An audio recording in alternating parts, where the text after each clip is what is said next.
So, sekarang saya akan bentang topik 5.15 yaitu kesejahteraan. Oke, so apa itu kesejahteraan? Kesejahteraan dia didefinisi sebagai keselamatan, kesenangan, kesentosaan, ketentraman. Oke, kesejahteraan melibatkan cara hidup yang seimbang, sehat tanpa penyakit, sejahtera dan bahagia serta kehidupan yang berkualiti. So, kesejahteraan dapat dicapai dalam 5 dimensi, antaranya adalah kesejahteraan fisikal, itu mempunyai kesehatan tubuh badan yang tinggi, kecergasan tubuh badan, pencapaian prestasi dalam sukan, dan kalau kesejahteraan sosial pula dia mempunyai komunikasi yang berkesan, memupuk kerjasama antara satu sama lain, memupuk integrasi kaum, dan toleransi antara kaum. Terusnya kesejahteraan intelek, mampu berpikir secara positif, mempunyai pemikiran yang kritis dan kreatif, mampu menghasilkan ide-ide yang bernas. Lalu kesejahteraan rohani pula mempunyai kepercayaan kepada Tuhan, mempunyai perasaan cintakan alam sekitar, cintakan keharmonian, dan terakhir adalah kesejahteraan emosi, yaitu berupaya mengawal emosi, mampu menangani stres dan tidak bertindak mengikut perasaan.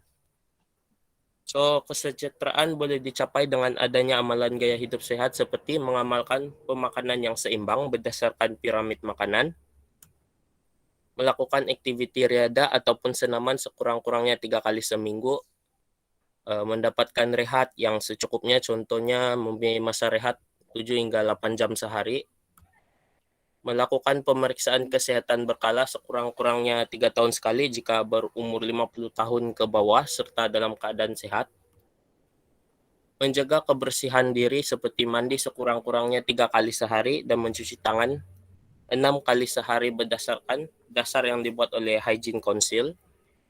Lepas itu menjauhkan diri daripada rokok dan vape. So, kesan tidak mengamalkan gaya hidup sehat dari aspek kesehatan pula membuatkan kita mudah mendapat penyakit seperti darah tinggi, kencing manis, dan penyakit hipokinetik. Kalau penyakit hipokinetik dia berkait rapat dengan seseorang yang tidak bergerak, yaitu inactivity atau gaya hidup sedentary. Oke, dari aspek kecergasan pula tubuh badan mudah penat ataupun mudah lesu, tidak mampu melakukan sesuatu aktiviti fisikal dalam tempo yang lama. Dari aspek fisikal pula dia mengalami masalah obesity dan pergerakan terbatas. Dari aspek psikologi dan mental pula dia mudah mengalami tekanan ataupun stres.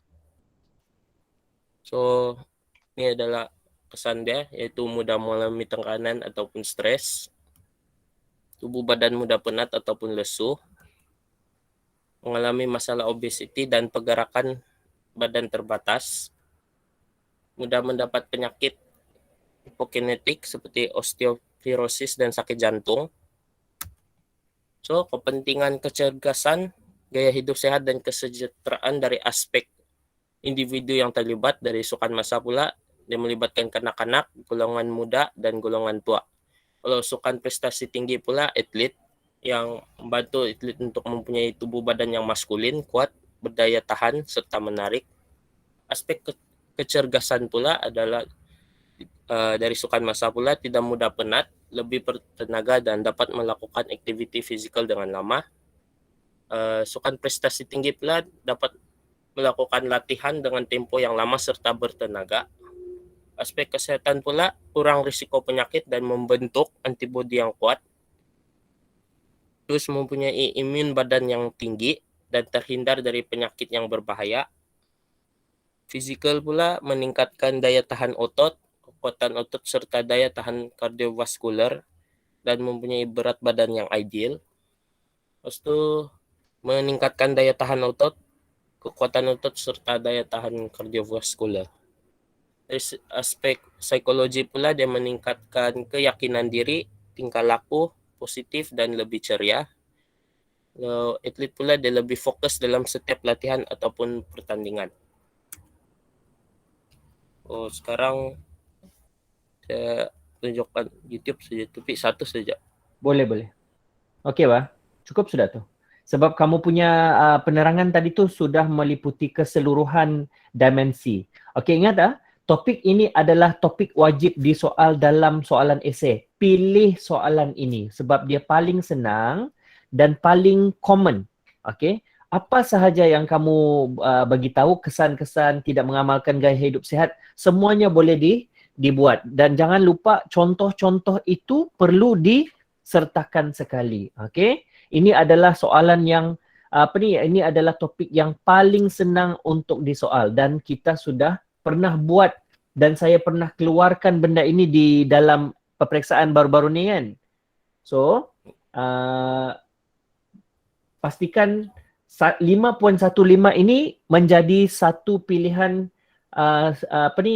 topik yang wajib yang mesti dijawab oleh kamu. Sebab yang lain-lain itu susah sikit, macam anatomy memang susah. Okay, memang susah. So, untuk 5.15 ini biasanya dia akan disoal dalam soalan esei dan kamu mesti pilih 1.5 ini. Okay? Right. Okay.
So, itu saya dari saya.